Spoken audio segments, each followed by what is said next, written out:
Eh bien, gloire à Dieu pour ces moments. On va continuer par la parole de Dieu. En écoutant les chants ce matin, je me suis dit, Seigneur, c'est pas possible, tu as donné ma prédication à Timothée.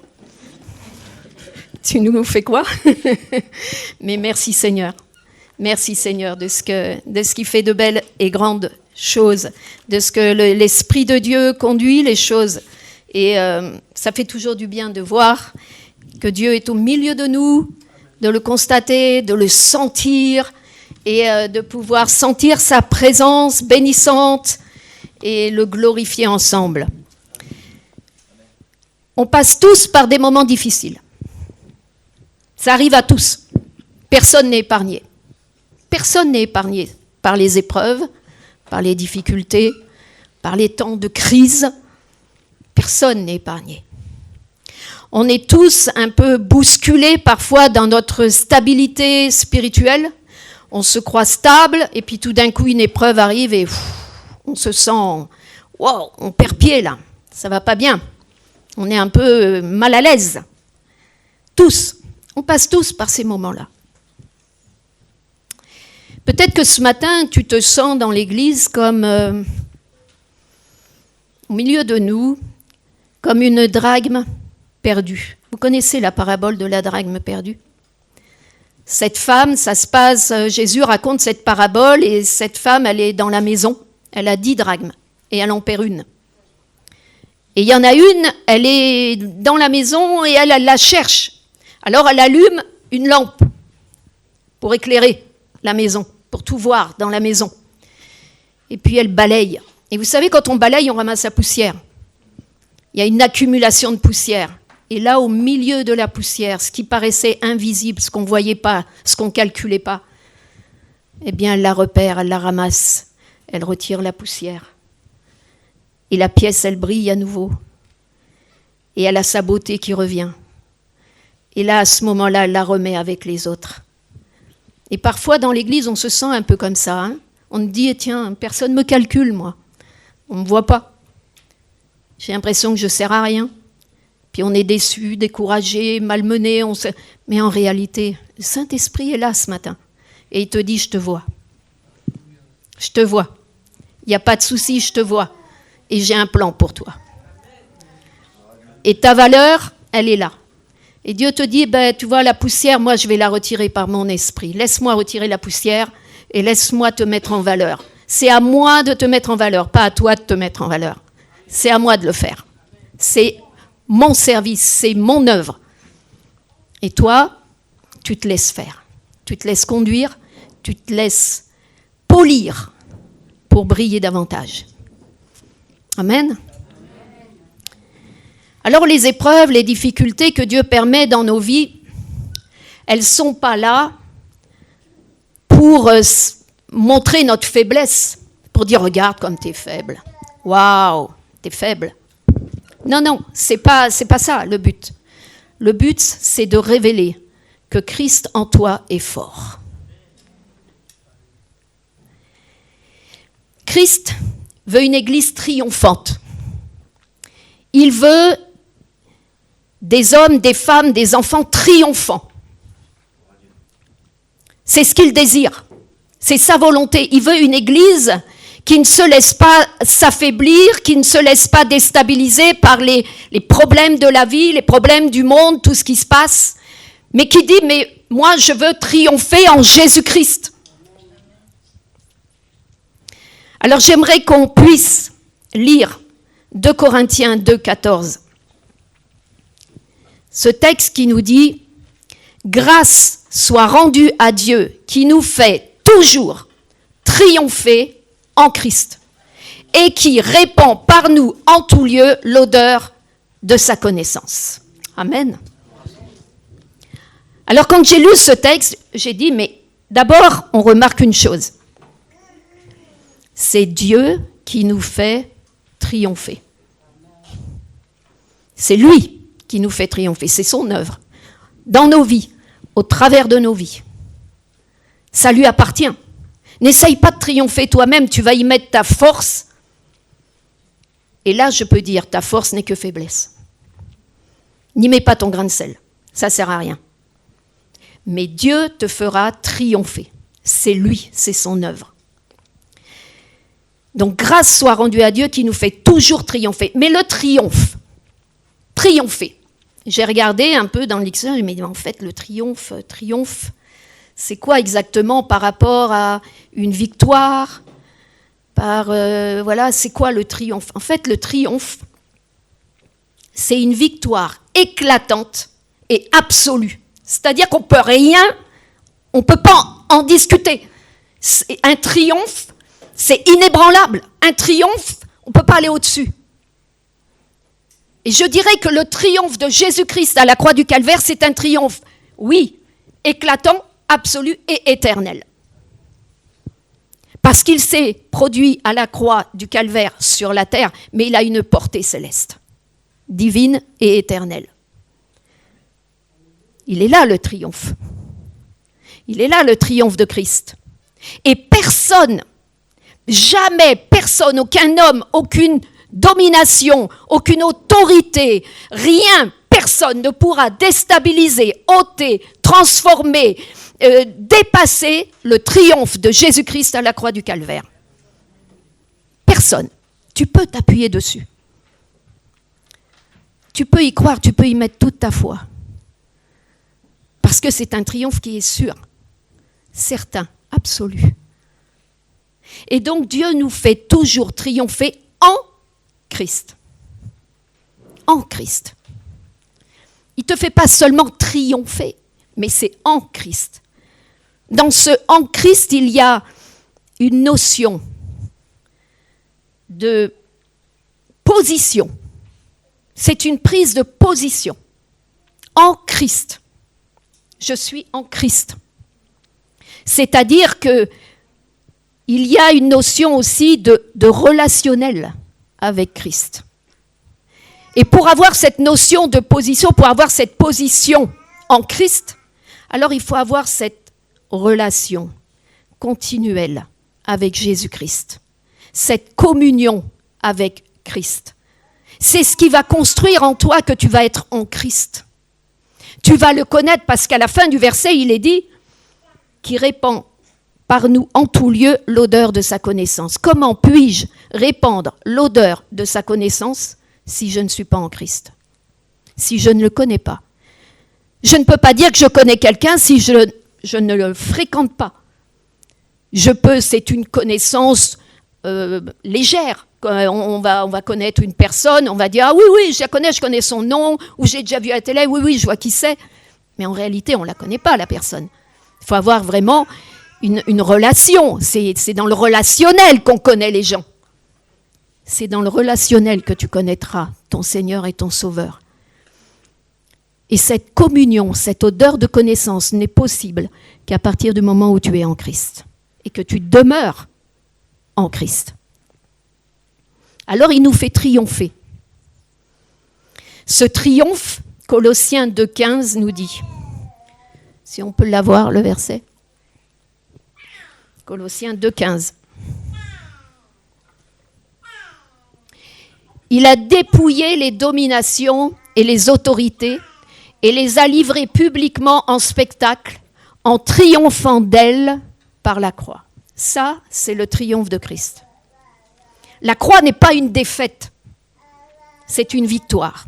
Quand on prend le pain et le vin, Timothée en a parlé tout à l'heure, en fait, on se souvient du sacrifice, on se souvient pourquoi le pain, pourquoi le vin, le corps et le sang de Jésus.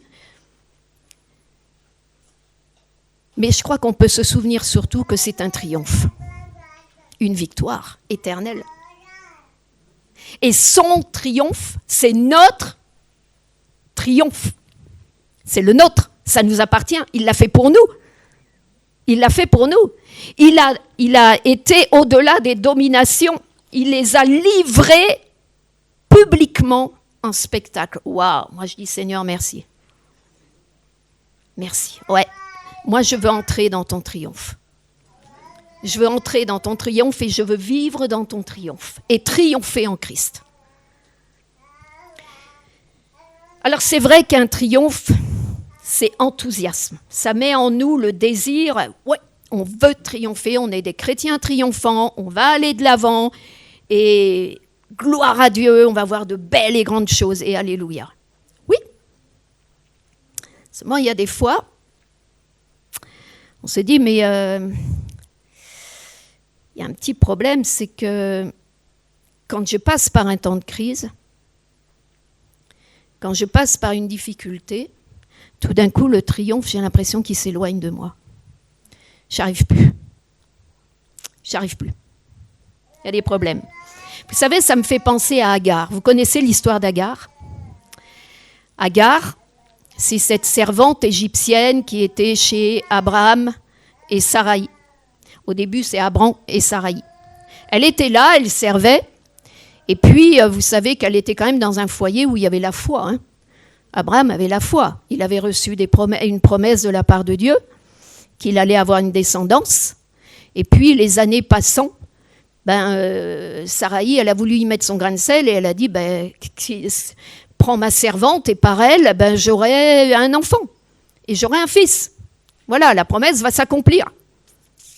Alors Agar, elle est enceinte et tout, et puis il se passe un temps de crise dans la maison. Elle s'enfuit, c'est pour raccourcir l'histoire, elle s'enfuit, elle va au désert, et l'ange de l'Éternel la rattrape et lui dit, où vas-tu, Agar ? Que fais-tu ? Alors elle lui explique, je m'enfuis, Saraï, voilà, ça se passe mal, je m'enfuis. Et puis là, l'ange de l'Éternel va lui parler, et il va lui donner des promesses. Il va lui dire, tu vas avoir un fils. Forcément, il va être béni parce qu'il est quand même de la semence d'Abraham. Donc, il aura la bénédiction. Mais il lui dit, tu vas l'appeler Ismaël. Dieu entend. Et là, il lui fait des promesses. Il lui dit, il va être comme un âne sauvage, etc. Enfin, bref. Et donc, Agar retourne chez Saraï, puisque l'ange de l'Éternel le lui avait dit. Va t'humilier sous sa main, elle y retourne. Les années passent. Forcément, elle a accouché depuis longtemps, ça fait 17 ans environ qui passent. Isaac est né, il y a la fête, il est sevré, et là, patatras, temps de crise. Il se passe que, il y a tout un événement qui se passe dans la fête à cause de Ismaël qui rigole d'Isaac. En fait, le terme exact, quand il est dit qu'il a ri, c'est qu'il s'est moqué, en fait. Il tournait en dérision, Isaac. Et donc, Agar n'a pas supporté. Sarah n'a pas supporté. Et donc, elle a renvoyé Agar. Et un matin, donc, Abraham a pris une outre d'eau, du pain, et il l'a envoyé, Agar, dans le désert. Parce qu'elle lui avait dit, donc une parole prophétique, Sarah, elle lui avait dit, le fils de la servante n'héritera pas avec mon fils. Ce qui est vain. Il y a tout un truc à développer là, mais ce n'est pas mon propos. Et vous trouverez l'explication dans Romains. Et la chose étant, Agar s'en va dans le désert. De nouveau. Ils ont dû marcher un bout de temps parce qu'elle n'a plus d'eau, elle n'a plus de pain, elle n'a plus rien. Et on comprend que Ismaël, qui est adolescent, commence à faiblir, sérieusement. Alors, voyant son fils diminuer dans toutes ses forces, elle décide d'une chose. Elle le place là, dans un coin, elle le pose. Et elle s'en va un peu plus loin parce qu'elle ne veut pas le voir mourir. Et elle élève la voix et elle pleure. Et il nous est dit que Dieu a entendu la voix de l'enfant. De l'enfant. En fait, il y a des fois, je trouve qu'on ressemble un peu quand on est en temps de crise, parce que là, elle est en plein temps de crise, Agar. On ressemble un peu à Agar. C'est-à-dire que Agar, elle avait les promesses. Et là, elle vient dire que je ne vois pas mourir l'enfant. Mais attends, Agar, quelques années en arrière, tu n'avais pas reçu la promesse qu'il allait être une nation, qu'il allait être un âne sauvage face à tous ses frères, etc., qu'il allait vivre, qu'il allait prospérer, qu'il allait être béni. Comment tu peux dire maintenant, mais que je ne le vois pas mourir? Tu as reçu des promesses, Agar. Alors on comprend qu'il y a une détresse. On comprend très bien la détresse de cette mère. Mais Agar, tu as des promesses. Et puis, Agar, elle avait d'autres choses qu'elle avait vues. Depuis le nombre d'années qu'elle était chez Abraham, elle avait vu Dieu agir. Elle savait la foi d'Abraham, elle était au courant. Elle savait qu'au départ, il s'appelait Abram et Saraï, et maintenant, c'était Abraham et Sarah. Elle avait vu ça, elle le savait. Elle savait aussi que sa maîtresse était âgée, elle ne pouvait plus avoir d'enfants, mais qu'il y avait eu une promesse et que Dieu a été fidèle dans sa promesse. Elle l'avait vu, elle en était le témoin. Isaac était né. Comment, Agar? Attends, Agar, t'es dans la détresse, oui. Mais t'as les promesses. Tu as vu aussi les choses. Dieu ne lui fera aucun reproche. Comme il ne nous fait pas de reproche. Mais il a vu ses larmes. Vous savez, les larmes, Dieu n'a pas de problème avec nos larmes. Au contraire. Mon frère, ma sœur, si tu pleures parfois chez toi, parce que tu es sous pression, parce que tu as une situation difficile à traverser, c'est pas toujours évident à gérer. Le Seigneur te dit, mais tu as les promesses, tu as mes promesses. Appuie-toi sur mes promesses parce que je suis fidèle dans mes promesses. Je ne lâche rien. Peut-être que tu pleures et le Seigneur dit, mais c'est pas un problème que tu pleures. Tes larmes, j'en connais le poids. J'en connais la mesure. Les larmes, c'est juste, c'est pas de la faiblesse, les larmes. Les larmes, c'est juste l'expression d'une douleur qui est là, d'une souffrance intérieure. Alors peut-être tu pleures. Je crois que tous on pleure un jour ou l'autre. Jésus a pleuré. Jésus lui-même a pleuré, ce n'était pas de la faiblesse. Devant Lazare, le tombeau de Lazare, il a pleuré. Quand il était face à Jérusalem, quelque temps avant la croix, il est dit qu'il se lamentait, il a fait des lamentations sur Jérusalem. Quand on regarde le texte grec, c'est « il a pleuré avec lamentation ». Et puis quand il était à Gethsémanée, Hébreux 5 nous dit que c'est avec larmes et à grands cris. À grands cris. Donc Jésus a pleuré. Jésus n'a pas de problème avec tes larmes. Il veut juste que tu saches qu'il est celui qui essuie tes larmes. Il est celui qui vient à ton secours. Il est celui qui vient te consoler, te relever. Il est celui qui te donne de l'espoir. C'est ce qu'il a fait avec Agar. Il lui a montré un puits. Il lui a ouvert les yeux. Et il a dit, regarde, il y a un puits là. Il y a un puits. Et toute la situation d'Agar a changé. La vie est revenue. La vie est revenue. Et Ismaël a grandi. Et ils ont grandi dans ce désert. Le Seigneur est celui qui veut te faire sortir de ta condition. Il est celui qui veut opérer en toi un miracle. Il est celui qui veut consoler ton âme. Mais il est celui qui veut te faire triompher en lui. Il veut t'apprendre à triompher en lui. L'issue de l'épreuve, ça lui appartient. Laissons Dieu être Dieu. La manière d'agir, ça lui appartient. Dieu est Dieu. Mais tout ce que le Seigneur demande, c'est qu'on soit dans la foi qui triomphe du monde, dans la foi qui dit « Seigneur, tu as triomphé, tu me fais triompher par ton triomphe. » Il y a un autre exemple. C'est Élie. Élie. Il est bien, Élie. Hein. C'est le grand vainqueur, lui. Hein. Quand on pense à lui, waouh. On se dit, waouh, les miracles, tout ce qu'il a fait, mais c'est génial, quoi. On voudrait être des Élie. Et je le souhaite, hein, qu'on soit des Élie. Ouais, Que Jacques, il dit que Élie était un homme de la même nature que nous, et quand il priait pour qu'il pleuve, il a plu, quand il a prié pour qu'il ne pleuve pas, il n'a pas plu. Waouh! On se dit, waouh, des prières comme ça, là, tout à l'heure au jeûne et prière, il faut qu'on soit des Élie. Mais, voilà. Vous savez qu'Élie, il a fait une prière qui n'a jamais été exaucée? Vous avez jamais lu dans la parole? Il a fait une prière qui n'a jamais été exaucée. Ouais. Élie, il était sous pression. Il est là, il fait des miracles et tout, il va au mont, il égorge là tous les prophètes de Baal.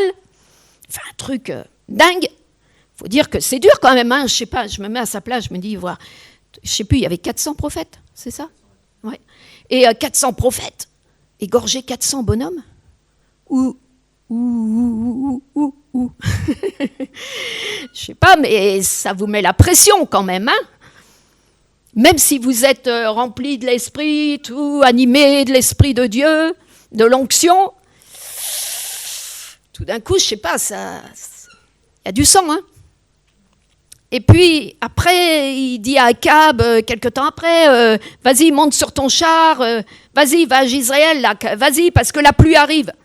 Lui, il est saint de force par l'Éternel, il court plus vite que le char et le cheval. Waouh!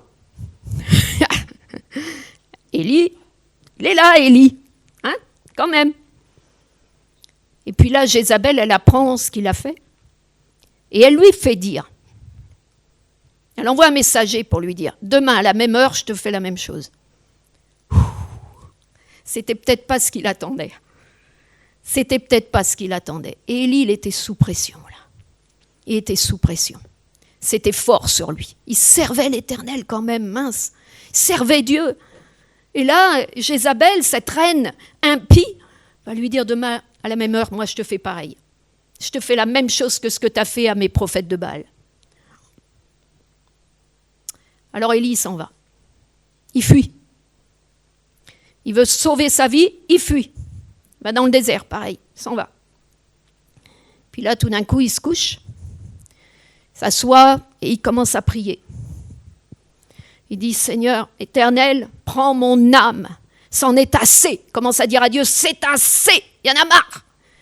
Prends mon âme, je ne suis pas meilleur que mes pères. Et puis il se couche.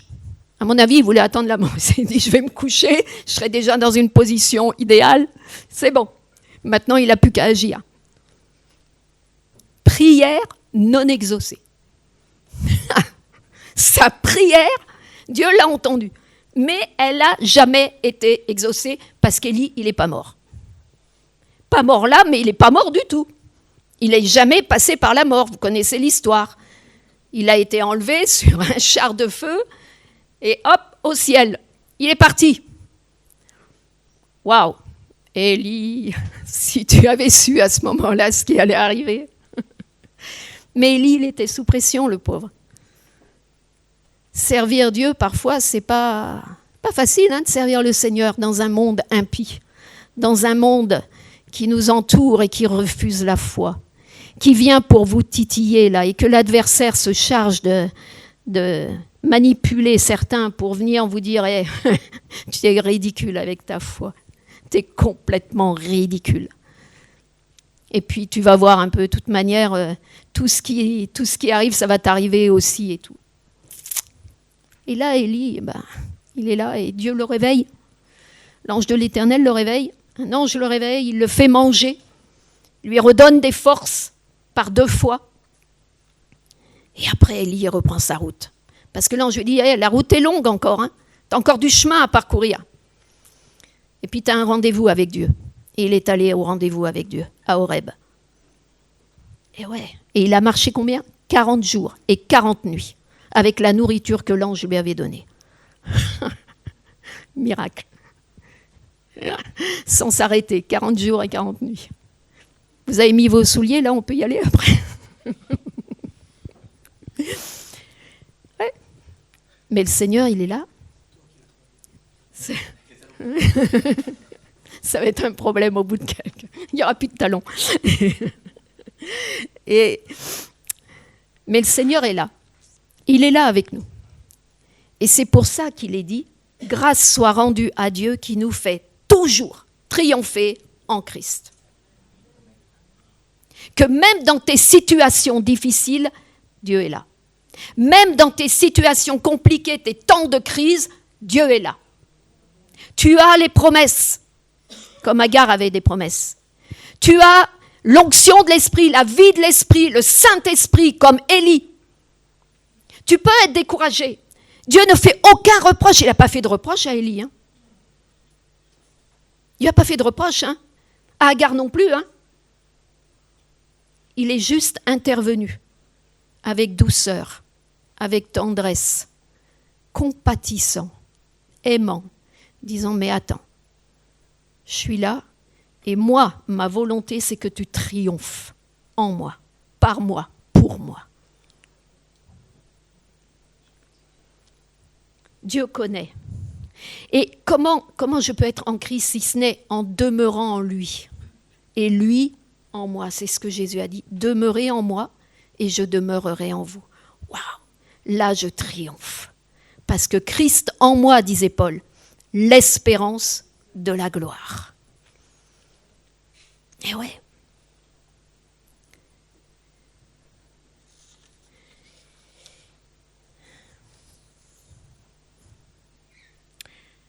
Le Seigneur ne promet pas de nous épargner les épreuves. Il n'a jamais dit que parce qu'il nous fait triompher, on n'aura pas d'épreuves. Le triomphe, il se révèle qu'au travers de l'épreuve. La guérison ne se révèle qu'au travers de la maladie. La délivrance ne se révèle que quand on est lié, quand on a besoin que Dieu intervienne dans notre situation, d'une délivrance, parce qu'on est emprisonné de quelque chose. Donc Jésus guérit, Jésus délivre, Jésus console, Jésus pardonne nos péchés. Ça, c'est la croix. Mais Jésus le fait. Et c'est vrai qu'on passe tous par des moments comme ça, comme je l'ai dit au départ, difficiles. Mais au travers de tout ça, quand on regarde quelquefois en arrière l'épreuve, on se dit « Ouah, Seigneur, comment tu as agi quand même ?» Je n'avais pas vu ça. Je n'avais pas compris ça. Mais tu as agi, tu as fait de belles et grandes choses. Tu as agi puissamment. Alors peut-être on a aussi de l'adversité, mais Dieu veut te rendre plus que vainqueur, il veut te rendre triomphant même au sein de l'adversité. Demeure en lui, lui en toi. Connais ton Sauveur, connais ton Dieu, connais sa force, connais sa puissance, connais sa révélation, connais sa personne, connais le Saint-Esprit en toi. Laisse-les agir, grandir, te fortifier, vraiment se révéler dans ta vie. Si tu es dans l'épreuve, sache que maintenant Jésus agit et demeure en lui. Si tu n'es pas encore passé par l'épreuve, que tout va bien, c'est le moment de t'affermir. Affermis-toi. Affermis-toi. Et Éphésiens 6,10 nous dit « Au reste, fortifiez-vous dans le Seigneur et par sa force toute puissante. » Qu'est-ce que ça veut dire ? Ça veut dire que toute ta force, tu la puises dans celui qui est fort. Ça veut dire que toutes tes capacités, tu les puises dans celui qui a toute capacité. Ça veut dire que tous tes besoins, tu vas les puiser en lui, en Jésus-Christ. Que tu vas te fortifier en lui. Le Kyrios, le Seigneur, le Kyrios. Le Kyrios, c'est le Seigneur suprême. Waouh! Tu vas pas chercher de l'aide auprès d'une idole, de quelque chose d'abstrait. Tu vas chercher ton aide, ta force dans le Kyrios, dans le Seigneur suprême. Celui qui est au-dessus de tout, de toute autorité, de toute domination, celui qui règne, celui qui est Seigneur des seigneurs, roi des rois, qui est dans le ciel, qui prie, qui intercède pour toi tous les jours, sans cesse. C'est vers le Kyrios que tu vas aller. C'est lui qui va te donner de la force. Et quelle force ? Certaines versions nous disent, et normalement c'est la littérale, c'est celle-ci, nous on est traduit par sa force toute puissante, mais on pourrait dire par le pouvoir de sa force. Parce qu'en grec c'est le kratos. Le kratos c'est l'autorité suprême. Il n'y a pas de plus grande autorité. C'est là, dans ce pouvoir-là, que tu puisses ta force. C'est dans ce pouvoir-là que tu puisses ta force. Pour travailler pour lui, pour œuvrer pour lui, pour suivre ta route, pour continuer ton chemin, pour maintenant traverser l'épreuve avec lui et en lui.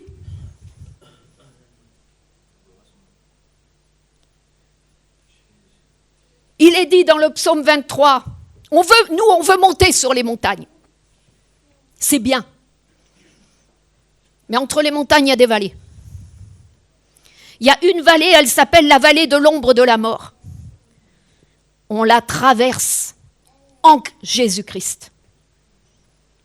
On la traverse en Jésus-Christ. On n'y reste pas, on la traverse. Simplement. Et c'est qu'une ombre, l'ombre de la mort. Il y a une autre vallée, elle s'appelle Baca. C'est la vallée des larmes, la vallée de la tristesse. N'aie pas honte de tes larmes, Dieu n'en a pas honte. La vallée des larmes, tu vas la traverser. Mais il est dit que le juste, il la transforme en un lieu plein de sources. Amen. Ce qui pourrait être quelque chose qui l'accable et le détruit, il le met à terre. C'est lui qui transforme la vallée. Ah, là où il devrait y avoir que des larmes, Dieu dit, j'essuie tes larmes. À la place du deuil, je te donne de la joie. Et je viens te restaurer, te relever, te remettre sur pied, relever ta tête, te bénir. Parce que je t'aime. Simplement parce que je t'aime. Tu es à moi. Tu es à moi. Ton nom est écrit dans le livre de vie. Tu es à moi. Alors tu triomphes avec moi. Avec moi. Jésus veut que ses enfants triomphent avec lui et en lui. Alors on va vraiment, maintenant, réaliser que si la route est encore longue, qu'au travers de nos épreuves, eh bien, la manière d'agir, c'est à Dieu que ça appartient. De nous sortir de l'épreuve, c'est à lui que ça appartient. Mais de toute façon, on va triompher. Parce que Dieu nous fait toujours, et j'aime ce mot toujours triompher en Christ. Toujours. À partir du moment où tu es en Christ, tu triomphes toujours. Ça ne veut pas dire que tout va être instantané et selon le film de ta pensée. Parce que Dieu a un chemin, Dieu a une réponse. Ce ne sera peut-être pas celle que tu crois. Mais tu vas triompher. Fais-lui confiance. Il t'emmène au triomphe.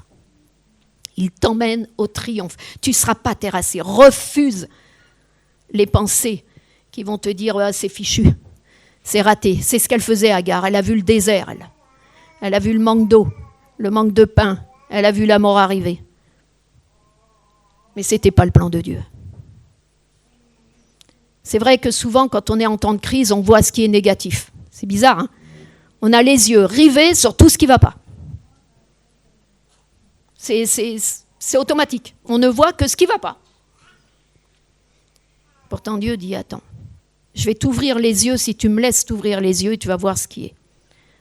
Laisse-moi faire. Laisse-moi agir. Et triomphe en moi, par moi, pour moi. Amen. Et c'est à partir de ce moment-là que Dieu peut dire, par nous, il répand en tout lieu l'odeur de sa connaissance. Quand ton triomphe en Jésus-Christ, il est là, alors tu répands l'odeur de sa connaissance. Et ça glorifie le Seigneur. Alors peut-être ce matin tu es venu découragé, accablé, ou avec un problème, personne peut-être ne le sait. Mais Dieu le voit. Dieu le sait. Dieu voit tes larmes. Dieu voit ton... Vous savez, le Seigneur, il est avec nous dans nos maisons. Il est avec nous dans nos cœurs. Et on ne cache rien devant lui. Hein. Rien n'est caché. Alors bien sûr, on ne va pas commencer peut-être à étaler nos problèmes, mais à la maison, dans le secret, on va dire, Seigneur, je veux triompher avec toi. Je veux mettre un terme. Si la situation ne s'arrête pas, ce n'est pas ça le problème. Mais je veux traverser cette situation en triomphe. Qu'elle continue. Pendant le temps qu'elle continue, ce n'est pas grave. Mais je la traverse avec toi et je triomphe. Comprenez ? C'est pas de l'instantané, c'est pas Seigneur, tu me sors là maintenant du problème. Oui, le Seigneur va t'en sortir. Il le fera quand il voudra. Et de la manière qu'il voudra. Mais tu vas triompher. C'est ce que le Seigneur attend de toi. C'est que tu triomphes avec lui. Il veut te faire triompher. Mais il veut que tu apprennes à le laisser être Dieu dans ta vie. C'est lui. C'est lui, Dieu. Dieu est Dieu. Amen. Que le Seigneur vous bénisse, mes frères et sœurs. Que cette parole reste gravée dans nos cœurs. Elle m'a fait du bien toute la semaine, j'y ai pensé, je l'ai travaillé, j'ai médité ça et j'ai dit, Seigneur, c'est un trésor. C'est un trésor. Dieu nous fait toujours triompher en Jésus-Christ. Et il répand par nous, en tout lieu, l'odeur de sa connaissance. Waouh! Gloire à Dieu. Soyez bénis. Seigneur, merci pour ta parole. Merci Seigneur parce que ta parole est vérité, elle est sainteté. Merci parce que ta parole, Seigneur, nous révèle ton cœur, nous révèle ton amour, nous révèle ta grâce. Tu n'es pas indifférent à nos vies. Tu n'es pas indifférent à nos problèmes, à nos soucis. Les temps de crise, les épreuves, les difficultés, tu les connais. Tu nous as donné des promesses et tu es fidèle dans tes promesses. Seigneur, on veut s'appuyer sur toi. On veut continuer notre route avec toi comme Élie. On veut monter au rendez-vous avec Dieu. On veut écouter ta parole, ta voix. On veut laisser le Saint-Esprit remplir nos vies débordées de nous. Parce qu'on veut plus de toi. Et on veut être triomphant comme Christ a été triomphant pour nous à la croix du Calvaire. Seigneur, on veut triompher en toi de tout ce qui nous oppresse. On veut triompher parce que notre Dieu est au-dessus de toutes choses et qu'il est le grand vainqueur. Alléluia. Seigneur, tu bénis, tu envoies ton esprit, tu nous bénis tous, tu bénis chacun dans sa demeure. Seigneur, tu visites chaque personne présente et tu visites ceux qui n'ont pas pu venir. Et que vraiment le Saint-Esprit agisse avec puissance dans nos vies, pour ta gloire, parce qu'on t'aime, Seigneur, et on veut vraiment t'honorer. Oui, on veut que, Père, tu nous donnes d'être toujours triomphants en Jésus-Christ. C'est notre désir et notre prière maintenant. Amen.